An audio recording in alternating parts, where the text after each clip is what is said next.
Monday, November the 3rd, 2014, 2:00 p.m. in council chambers. The first item up would be adoption of some minutes of previous meetings. Committee, excuse me, I'm having a little tongue trouble here.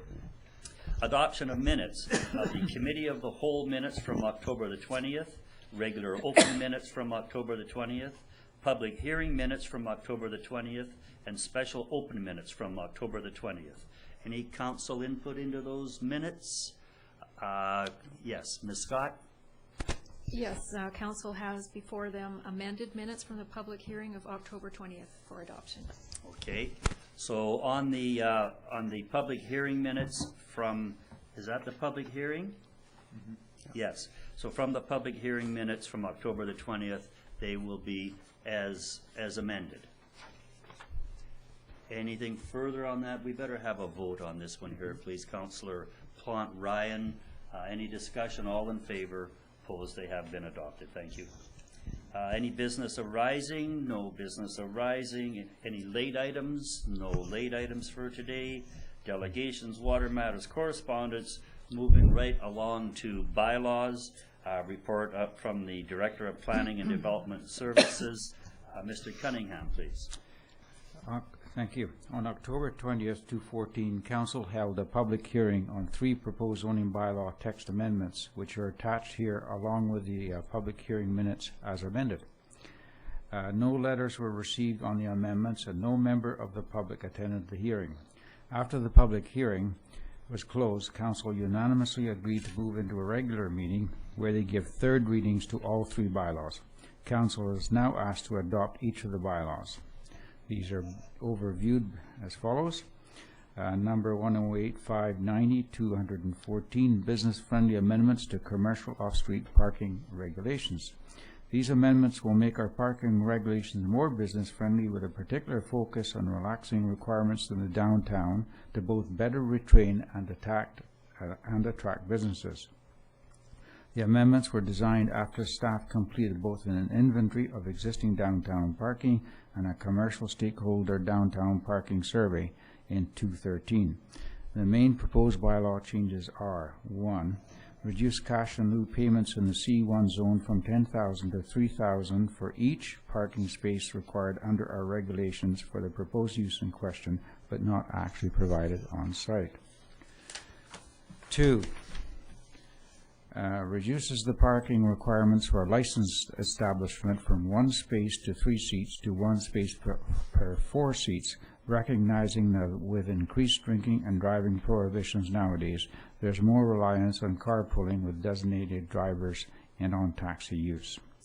3. Reduce the requirement in the C1 zone that financial institutions, medical dental offices, business and professional offices, and retail shops have to provide 2 parking spaces for the first 55 square meters of gross floor area and 1 for every 55 square meters thereafter, to simply 1 space per each 50 square meters of gross floor area.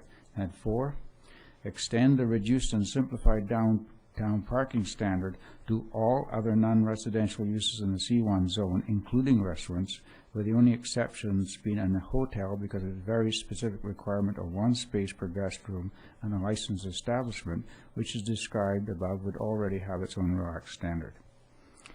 Second bylaw, number 108.5.91 to 14, amendments to multiple family R7 plus residential zone.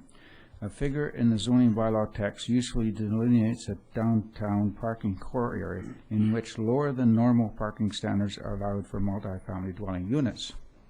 However, the same figure is improperly used to automatically allow increased multifamily residential densities on any current or future R-zone parcel in the downtown from the normal 75 dwellings per hectare to 100 dwellings per hectare.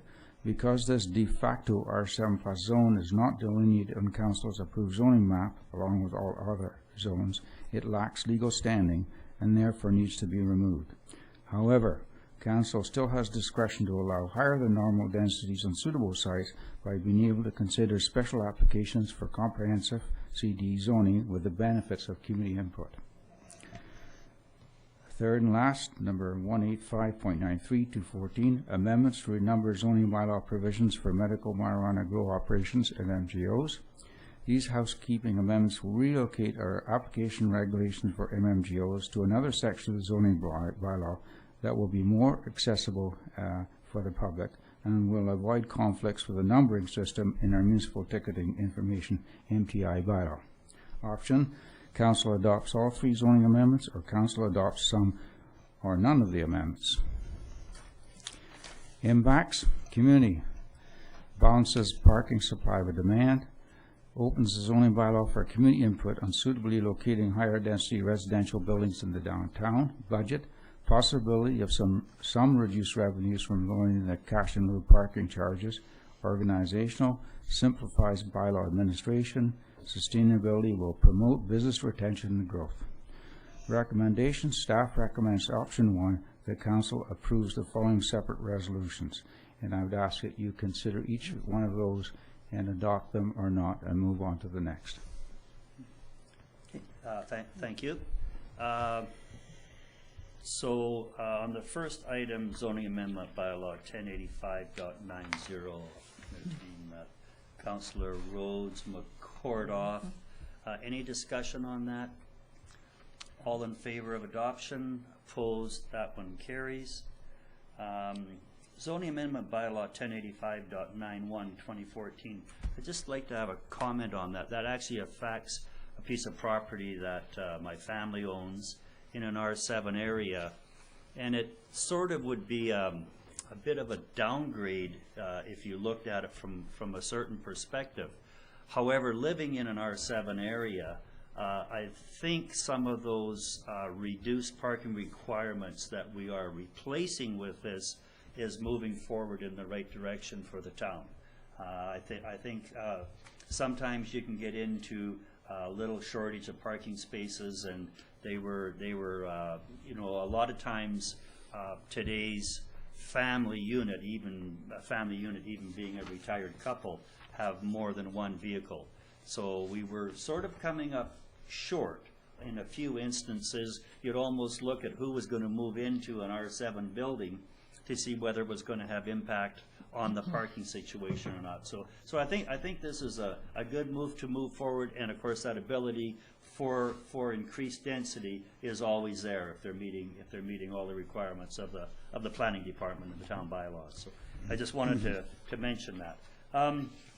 So that was on 1085.91 2014. I need a motion, please. Councillor Ryan, Plant. Any discussion on that? All in favor? Adoption? That's carried. And zoning amendment bylaw 1085.93, housekeeping renumbering issue. Councillor Ryan Rhodes. Any discussion? All in favor? Opposed? Carried. All 3 have been adopted. Thanks, Director Cunningham. Moving into business, we have a council meeting report for Councillor Rhodes, please. Any coming forward, please? Councillor Rhodes? Yes, please. I would make a motion that we accept this report. Thank you. And Councillor Ryan, discussion. All in favor? Opposed? That's carried. And that's just our standard out-of-town meeting report. Any notice of motion coming forward? No written notice of motion. Moving into reports. Reports: General Sun Bowl Arena and payroll accounts. General and Sun Bowl cash requirements to November the 3rd. In the general account, $246,635.58. In the Sun Bowl account, in the amount of $4,919.14. And payroll accounts for receipt in the amount of $7,693.02. The council input into those, they'll be adopted by consensus. Under reports number 2, committee reports, Councillor Ryan, please. Yes, thank you, Mr. Mayor. I wanted to report briefly to council and to the public on the meeting I attended in Penticton on Tuesday last, on the 28th of October, and it was part of a new a new consultation that the provincial government is involved in, and it's called BC on the Move, a 10-year transportation plan. And so various people were invited from local governments, and there were 2 staff and 1 consultant there from the ministry, Mike Lorimer, the regional director, and Steve Sherritt, the district manager in Penticton.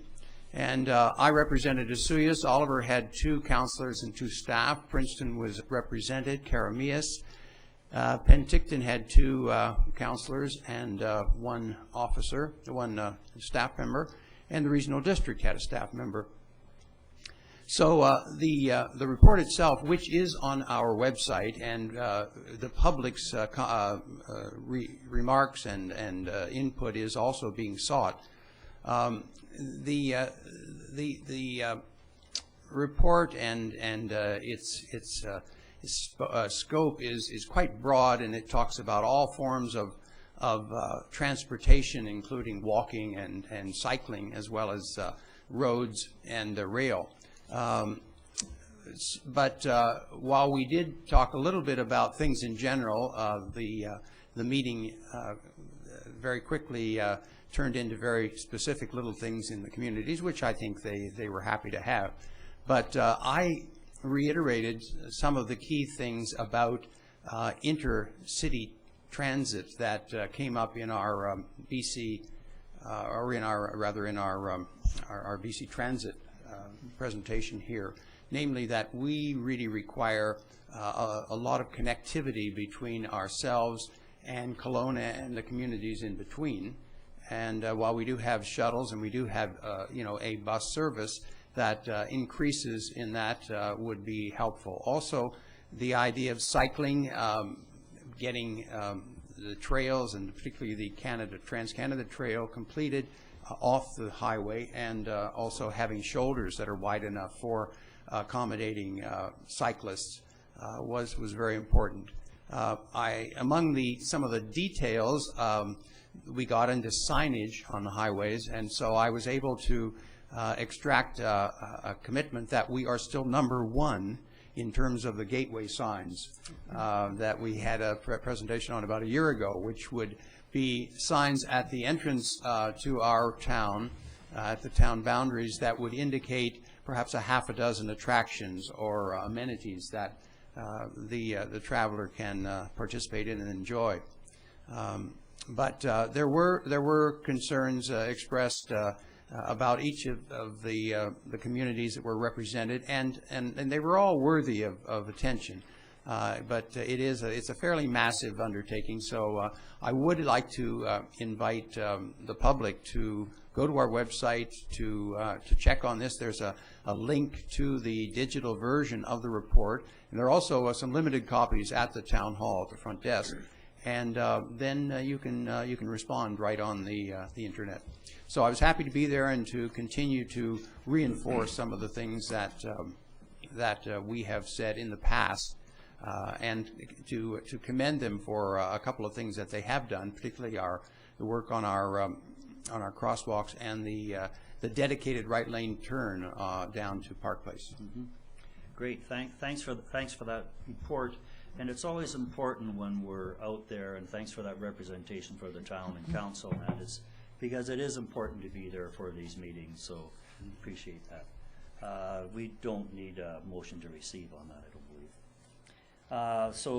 Under reports 3, CAO report. CAO Romanko, please.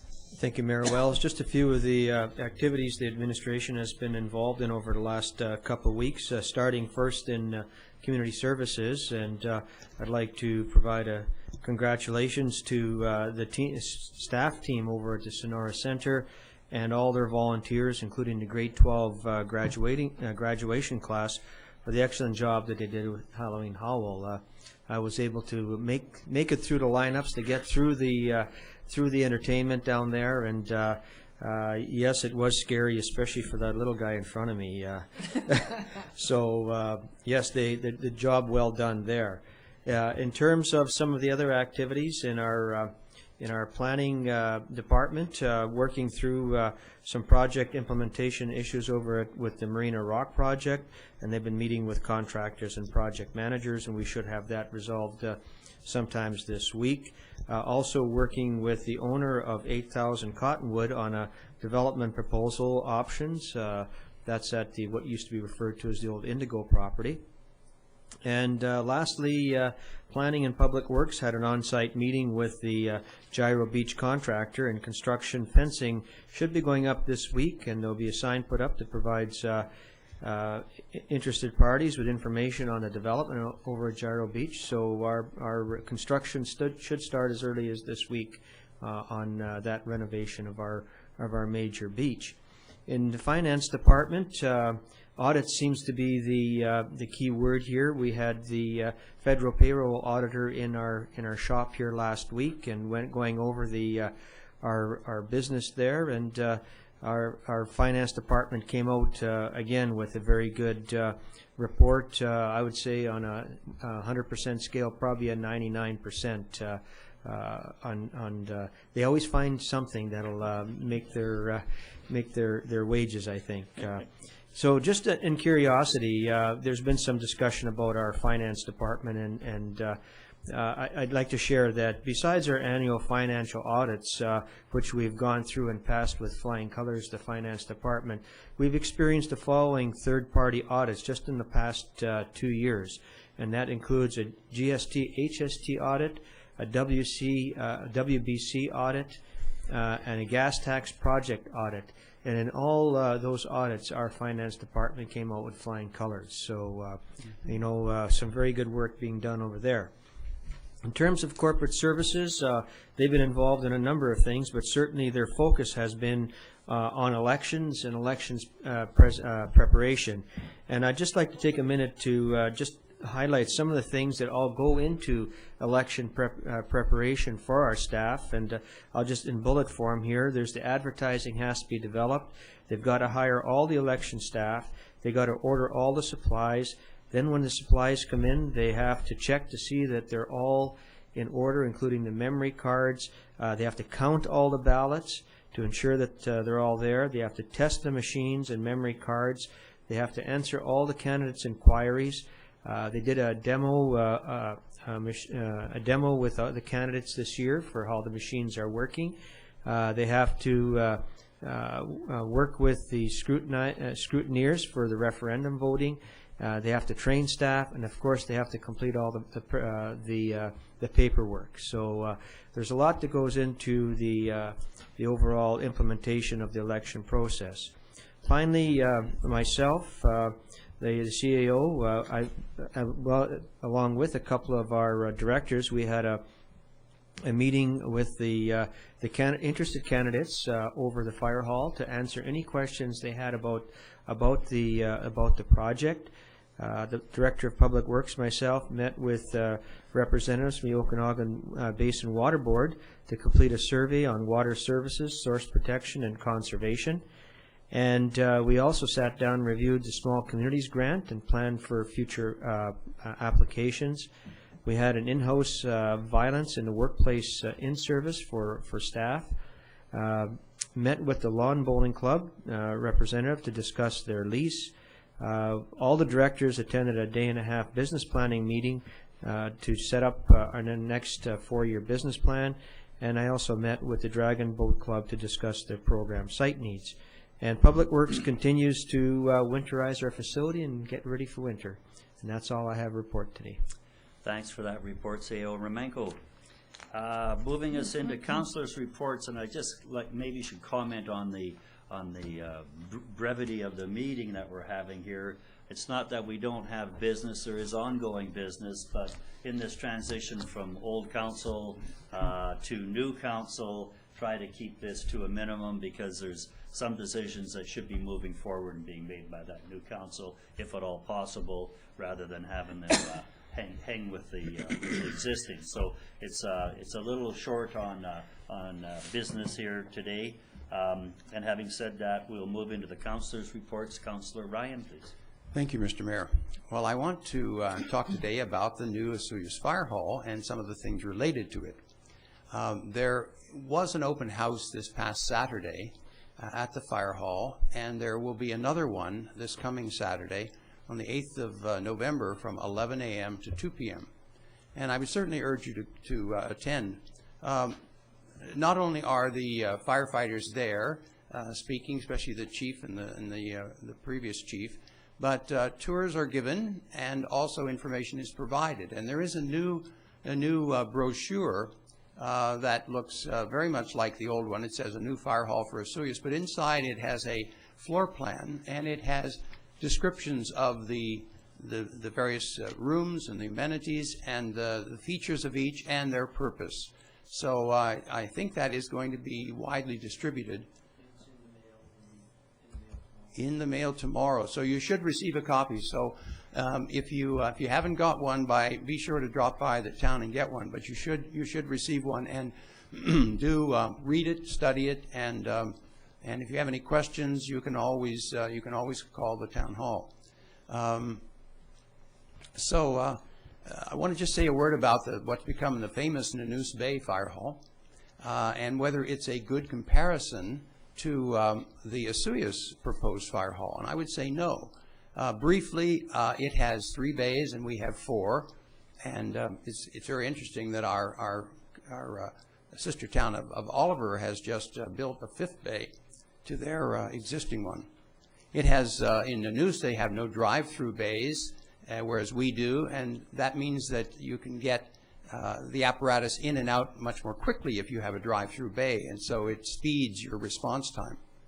They have no separate room for their compressor, whereas we have a separate room that's soundproof for our compressor that is used to fill the oxygen or the air containers that the firefighters carry if they have to go inside. It has no training area, whereas we will have one, and they already had services. They took down their old fire hall and built on the same site, whereas we have to provide services of sewer, water, and so on to our property. They didn't have to purchase land, whereas we did, even though it was about 6 or 7 years ago, and we didn't do any borrowing to do it. And they have no emergency operations center, whereas we will. We'll have a place where if there is a fire, such as there was in the early 2000s, in our community, we have a center to which control and coordination can happen. So, did their fire hall cost less than Osoyoos' estimated cost? Yes, but they did have to put an additional $400,000, I understand, into their 3.2 of borrowing. The question really is, can you compare it to our proposed fire hall? And I think not. It's an interesting case in point. Last year, Qualicum Beach, which is a delightful town on Vancouver Island with a population of about 8,700 people, wanted a fire hall just like Nanoose Bay, and they thought it would cost about $3.2 million. Well, they were disappointed when the same architect that they hired, who had done the other fire hall, said it would cost about $5 million. Well, they started the process, began construction this year in July, and have asked for authority to borrow $6.5 million. Now, like Osoyoos, their fire hall has 4 drive-through bays, training facilities, green energy saving features, and a new site that requires water, sewer, and services. Qualicum Beach was committed to getting good value for their money in a solid building that would serve the community for the next 75 to 100 years. And so are we. If you have any questions about the fire hall referendum, please go to the open house at the fire hall, right next to council chambers here on this coming Saturday from 11 to 2. Study the pamphlet you're going to get in the mail, and then you'll be prepared to vote knowledgeably in the referendum. And I hope that you, like me, will support it. Thanks, Councillor Ryan. And if I can just add something on that is, I've had some feedback already from people that did attend the open house and actually have come away and said they have changed their mind from being against the fire hall to now voting in favor of the fire hall, because they had the opportunity to actually see it and understand what some of the issues there. So if you have any concerns at all, for goodness sake, go to the open house on Saturday. Just getting further information to help you with a big decision for everybody here. We do understand that. Next councillor would be Councillor Plante, please. Thank you, Mayor Wells. Those were great facts. I was actually going to, do a couple of things there on the fire hall as well, but I think you've covered it pretty much. People have asked me, obviously, because I've been a volunteer firefighter here for quite a while, on what my thoughts are also on the fire hall referendum. And obviously, I am in favor of this fire hall and everything that, again, our fire hall representatives and as well as our administration here have put together and been working on since 2007. We've had engineers in here. We have, again, meeting the concerns of BC Fire to make sure that we have the standards that are supposed to be in place. And so I look at it like, and I'm a taxpayer. I do pay taxes. So obviously I sat here and thought, how would this affect me and how would it affect my family? And for me, I look at it as emergency services. There's no way it's on the top of my list, because I will not want to put my family in danger by making decisions to make cuts or to shorten projects because of those dollar amounts. I think I look at it like life insurance. I bought life insurance not hoping that I use it tomorrow, but that it is there to save my family, and I actually look at our fire service and our emergency services that way, and I will be voting yes for the fire hall.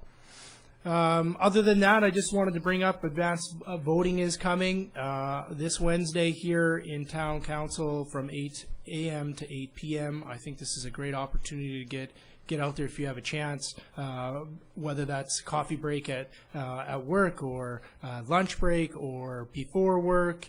This gives us a great opportunity to start the process of voting in our new council and such. So, and then the last thing I'm going to bring up is the Harvest Dinner Dance, which is happening on Saturday. I have my ticket. This is to support the Osoyoos Child Care Center and a couple other. Let me just see here. Partially proceeds benefit the Osoyoos Secondary School dry grads and also the Osoyoos Royalty Program. Tickets are $30, and you can pick those up at the Child Care Center, PharmaSave, or the Imperial Office Pro.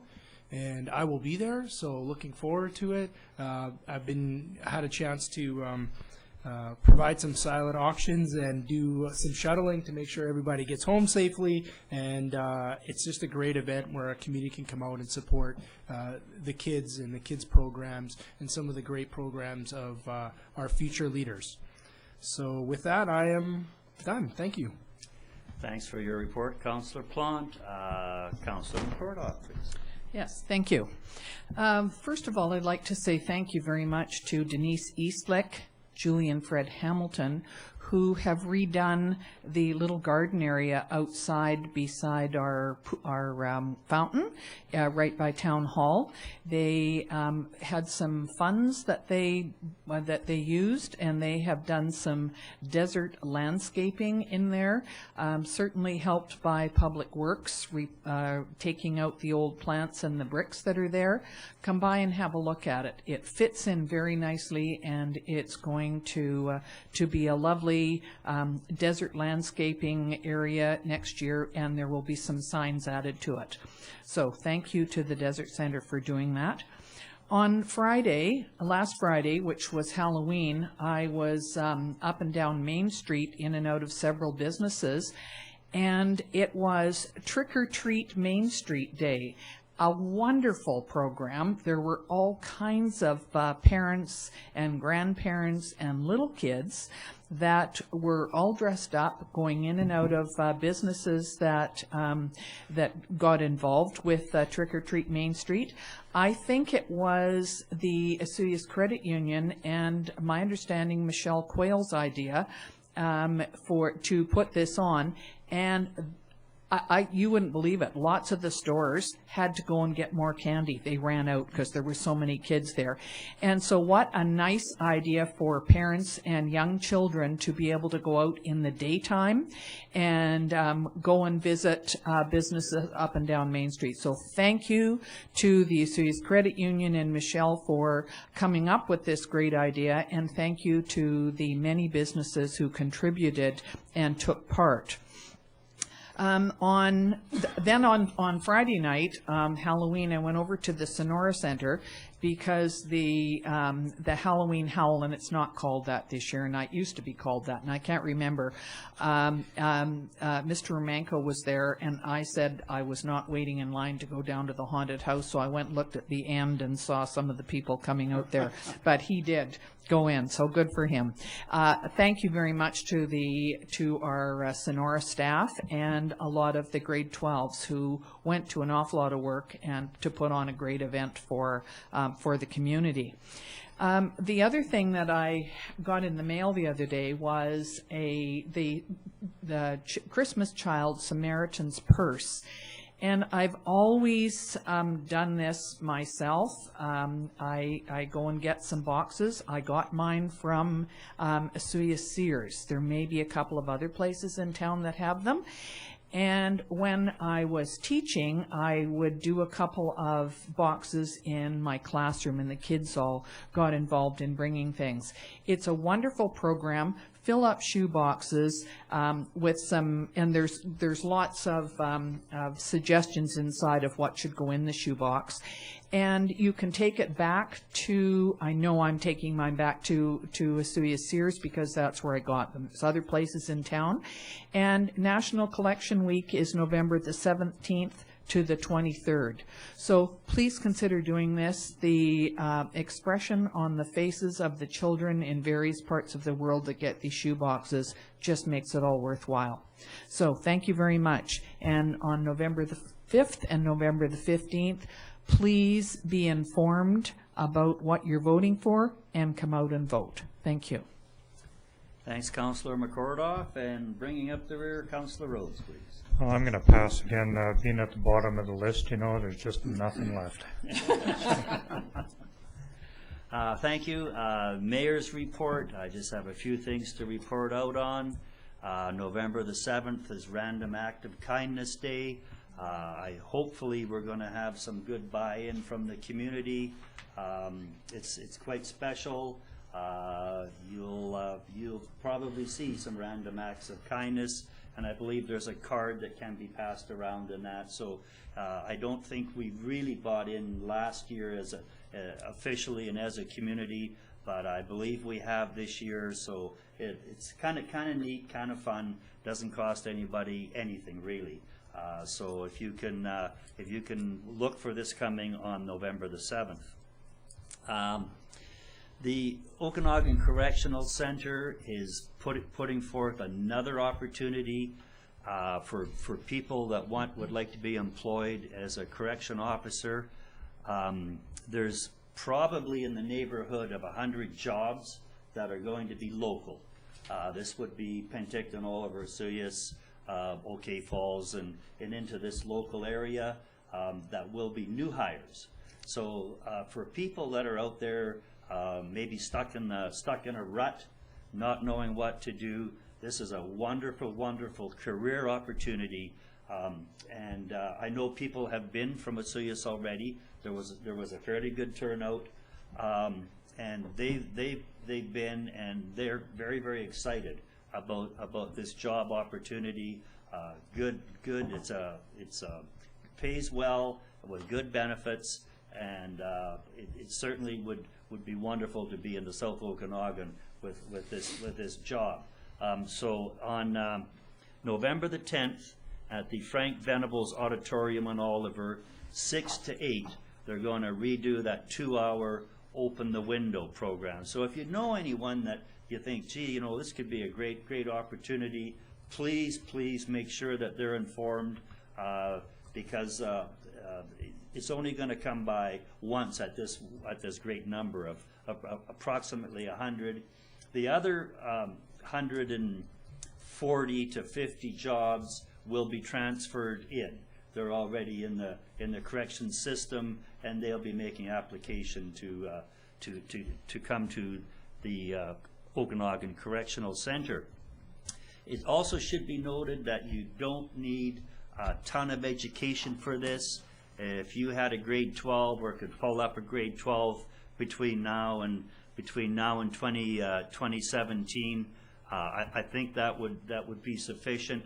What they're really looking for is the personality type, and I'm not sure what that actually looks like, but there is a personality type that they want working in correction centers. It's probably the type where you don't get ruffled too easily and are able to be a steadying influence. So anyone that you know that could be interested, please have them have a go at this job opportunity. Again, that treat on Main, what a great turnout that was. It was a real success. Again, the credit union, I think they sort of spearheaded it, but the rest of the community just me. Everyone just joined right in. And I was downtown around 4 o'clock on the 31st, and it was just real good fun. It was very, very special. I think this could turn into an event where a lot of people that don't get trick-or-treaters from location or something to go out there, excuse me, and see the little kids out there parading up and down Main Street was pretty darn neat. I think as Mr. Romanko announced, Gyro Beach is moving ahead. It's got all the safety fences up. So we're moving ahead with that one, and I believe closing off the rock down at the marina and getting that one completed. So we're going to have a real new face out there come next spring. I think this will be our last public meeting. So this will be the last public meeting that I chair and sit here. There may be something needed after the referendum on the fire hall on that. I'm not sure. That will depend on how that issue goes. But as a public meeting, I'm going to call it that. I'm pretty sure this is it. So I'd just like to say that it has been my honor and my pleasure to be the mayor for 6 years. I was a councillor for 3 years before that, making a total of 9. But it's very, very special. It was very, very special to me, and I've enjoyed it all. So as we're going into the new election, the only two incumbents that we have are Councillor McCordoff running for mayor and Councillor Rhodes. So there's going to be a lot of new faces here, and I certainly would give them the best of wishes as they take over the stewardship of the town. So thanks a lot, folks. It's been great. Councillor Ryan? Yes, thank you, Mr. Mayor. Well, I want to wish you all the very best. It was just a pleasure to be on a council with you for 6 years, and I think you were a wonderful mayor. I think you were a consensus developer, and you always encouraged ideas from everyone. You listened carefully, and it was just a thoroughly enjoyable and stimulating event to come to meetings. And I wish certainly, excuse me, Councillor Rhodes and Mayor aspirant McCordoff much success in the elections. And I know that Councillor Plant will be busy with his family and business, and I'm not looking for things to do because I know I'll be busy too. But it certainly was thoroughly a pleasure for me to be on this council, and especially to serve with all of you, and particularly Mayor Wells. Thank you very much. I guess I've got a few more comments just before I leave. Darn it all. No, it's been, again, with the councillors and the council that we have, being part of this team was a real pleasure. And the year before that, or the term before that, It was also a great team, and on that team was Ted Cronmiller and Marg Chadsey. They didn't do the re-election, so they were certainly a part of bringing what I consider to be good governance to the town of Vesuvius. Couple of thanks out there. One would be to Val from Channel 18, who packs that equipment down for all the meetings, and the other one would be to Keith Lacey from the Vesuvius Times. It's been good to have him on side, and again bringing the workings of council to the public. So again, for the last time, it's been great. Thank you very much. Motion to adjourn. Councillor Ryan Rhodes, all in favor? We're adjourned, folks. Have a great afternoon.